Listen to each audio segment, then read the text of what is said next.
আপোনালোক সকলোকে স্বাগতম জনাই আজিৰ ভিডিঅ'টো আৰম্ভ কৰিছোঁ। আজিৰ দিনটো কিমান এটা ভাল দিন জানেনে? আজি এই পৰীক্ষা এটা যিহেতু চলিছে সকলোৱে গম পায়, যিটোৰ বাবে নেট কাটি থৈছে। 10টা বজাৰ পৰা 1:30টা বজালৈকে পৰীক্ষা হৈছে। গোটেই ৰাস্তাত পুৰা ভিৰ, লাইনৰ উপৰি লাইন, গতিকে গাড়ী ঘোঁৰাও চলা নাই। কিমান বেছি হেঁপাহৰ এটা দিন, লাগিলে চাকৰি কোনোবাই পাওক বা নাপাওক, কিন্তু এইটো এটা বহুতে এক্সপিৰিয়েঞ্চৰ কাৰণেও দিছে আৰু পঢ়া শুনা শিক্ষিত ল'ৰা ছোৱালীসমূহে সুবিধা এটা পাইছে। গতিকে সকলোতে একে ধৰণৰ ভিৰ আৰু বহুত বেছি আশা লৈ সকলো গৈছে। গতিকে মোৰ ছোৱালীজনীও দিছে বাৰু। যিয়ে নহওক, এয়া চাওক, সিহঁতকো মোৰ সৰুজনী ছোৱালীক দেউতাকে লৈ গৈছিলে। এয়া চাওক আমাৰ গোলাঘাটৰ পৰিৱেশ, কমাৰ্চ কলেজৰ ওচৰৰ পৰা এয়া ওলাই আহিছে। এয়া অকণমান পৰিৱেশ আপোনালোকক দেখালোঁ। তাৰপাছতে মই ক'বলৈ লৈছোঁ, দুখৰ এটা বহুত বেছি শোকাবহ পৰিৱেশ হৈছে বৰপেটাত নিৰঞ্জন দাস, তেখেতৰ পত্নী আজি এই শুভ দিনটোতে মৃত্যু হৈছে আৰু তেখেতৰে সন্তান বিশ্বজিত দাস আৰু কন্যা, তেওঁলোকেও পৰীক্ষা দিবলৈ গৈছিলে আৰু মাতৃৰ আশীৰ্বাদ লৈ গৈছিলে। মাতৃয়ে বহুত আশা কৰিছিলে তেওঁৰ পুত্ৰ আৰু জীয়ৰী কোনোবা এটাৰ চৰকাৰী এটা চাকৰি হওক। কাৰণ কিয়, চাকৰি এটা বহুত বেছি প্ৰয়োজন হয়। তেওঁৰো অসুস্থতাৰ বাবে ছোৱালী এজনীয়ে প্ৰাইভেট কিবা এটা চাকৰি কৰি পেলাই মাককো চিকিৎসা কৰি আছিলে।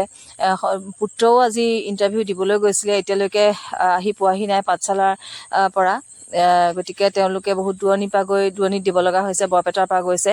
আৰু সেই যে নিৰঞ্জন দাসৰ কন্যা, বিবাহিত কন্যা, সন্তান আছে তেওঁৰ স্বামী ঢুকোৱাৰ বাবে তেওঁ নিজে এটা প্ৰাইভেট জব কৰি সন্তানকো পঢ়া শুনা কৰিছিলে আৰু মাকৰো চিকিৎসা সহায় কৰিছিলে। গতিকে তেনেস্থলত আজি ইমান ভাল দিন এটাত ৰাতিপুৱা যেতিয়া তেওঁলোক পুত্ৰ কন্যা পৰীক্ষা দিবৰ বাবে ঘৰখনৰ পৰা ওলাই গৈছিলে, তেতিয়ালৈকে মাতৃ সুস্থ আছিলে বুলি কৈছে। মাতৃয়ে বহুত আশা কৰিছিলে বুলি কৈছে যে তেওঁলোকৰ কোনোবা এটা চৰকাৰী চাকৰি হওক, পুত্ৰৰে হওক বা কন্যাৰে হওক, যিকোনো এটা চৰকাৰী চাকৰি হওক বুলি আশা কৰিছিলে।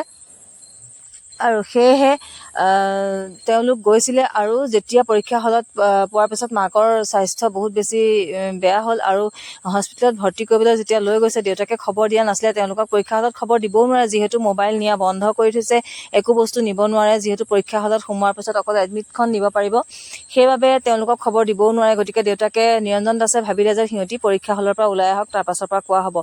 কিন্তু সেইয়া চাওকচোন, আহি পাইছেহি কন্যা, কিদৰে মৃত মাতৃক দেখিবলৈ পাইছে। চৰকাৰী চাকৰিৰ ইণ্টাৰভিউ দিবলৈ গৈ পেলাই কিমান আশাত গৈ পেলাই, মাকেও কিমান আশা কৰিছিলে। আজি পৰীক্ষা দি আহি নাপালেহি, চাকৰি বা পাওক বা নাপাওক সেইটো বহুত পিছৰ কথা। কিন্তু মাতৃক আহি পেলাই দেখিছে চোতালত মৃতদেহ পৰি থকা। কেনেকুৱা এটা শোকাবহ ঘটনা আপোনালোকে নিজে চিন্তা কৰক। যদিও মাতৃ অসুস্থ আছিলে, কিন্তু আজি এই যে মৃত্যুবৰণ কৰিব তেনেকুৱা কোনো ভবা নাছিলে। আৰু পুত্ৰ ইতিমধ্যে আহি পোৱাহি নাই। কেনেকুৱা এটা শোকাকুল পৰিৱেশ।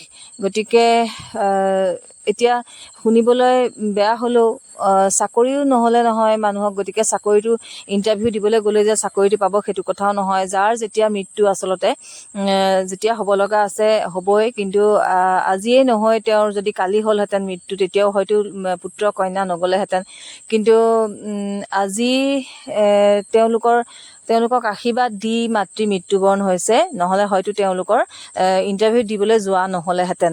হয়তো মাতৃগৰাকীৰ আত্মাই গম পাইছিলে যে তাহাঁতক পঠাই লোৱাৰ পাছত মই মোৰ মৃত্যু হ'লেও আপত্তি নাই, তেনেকুৱা ধৰণৰ হয়তো মোৰ অনুমান। মই যিহেতু মাতৃ, গতিকে সন্তানৰ কোনোবা এটাৰ চাকৰি বহুত বেছি প্ৰয়োজন মাতৃয়ে বুজি পাইছিলে। গতিকে তেওঁৰ অসুস্থ যদিও তেওঁ ঢুকাই যাব, তেওঁ এদিন মৰি যাব। তাৰপাছত নিজৰ কন্যা সন্তানগৰাকীৰ যিহেতু স্বামী নাই, তেওঁ নিজৰ সন্তান পোহপাল দিছে, পঢ়াইছে, শুনাইছে এটা প্ৰাইভেট জব কৰি। গতিকে তেওঁ বহুত আশা কৰিছিলে। গতিকে আজিৰ দিনটো বহুত বেছি দুখ লগা। গতিকে আপোনালোকক জনাবলৈ পাই মোৰ বেয়াও লাগিছে। ময়ো এগৰাকী মাতৃ, ময়ো কৈছোঁ মোৰ সন্তান দুটাই দিছে পৰীক্ষা। এইটো চাকৰি পাব বুলি কথা নহয়, এক্সপিৰিয়েঞ্চৰ কাৰণে মোৰ ছোৱালী দুজনীও দিবলৈ গৈছে। গতিকে আজি মই যিদৰে ঘৰখনত অপেক্ষাত মাক হিচাপে আছোঁ, সিহঁতি কিমান কষ্ট পাইছে, সিহঁতৰ কিবা আহিছে, কিবা লিখিছে, তেনেকুৱা ধৰণৰ চিন্তা কিছুমান লৈ ময়ো ঘৰত আজি বহি আছোঁ। চাকৰি পোৱাৰ কথা বুলি নহয়, কিন্তু মানে এইটো এটা এক্সপিৰিয়েঞ্চ, যিহেতু চৰকাৰে সুবিধা দিছে, নহয় জানো। কাৰ কপালত আছে, পষ্ট কিমান আছে, দিছে কিমান লাখ লাখ ষ্টুডেণ্টে। গতিকে তাৰ ওপৰত নিৰ্ভৰ কৰিব চাকৰিটো, কিন্তু গৈছে ন। সেইবাবে আজি বহুত বেছি দুখ লগা এটা কাহিনী আপোনালোকক জনালোঁ। আৰু নহওক আৰু তেনেকুৱা, আৰু মাকৰ আশা পূৰ্ণ হওক, কোনোবা এটা সন্তানৰ চাকৰি এটা হওক, মই এয়াই কামনা কৰিলোঁ। আজিলৈ আহোঁ। ভাল লাগিলে মোৰ কথাখিনি বা মোৰ ভিডিঅ'টো লাইক, কমেণ্ট, শ্বেয়াৰ আৰু ছাবস্ক্ৰাইব কৰিবলৈ নাপাহৰিব। ধন্যবাদ।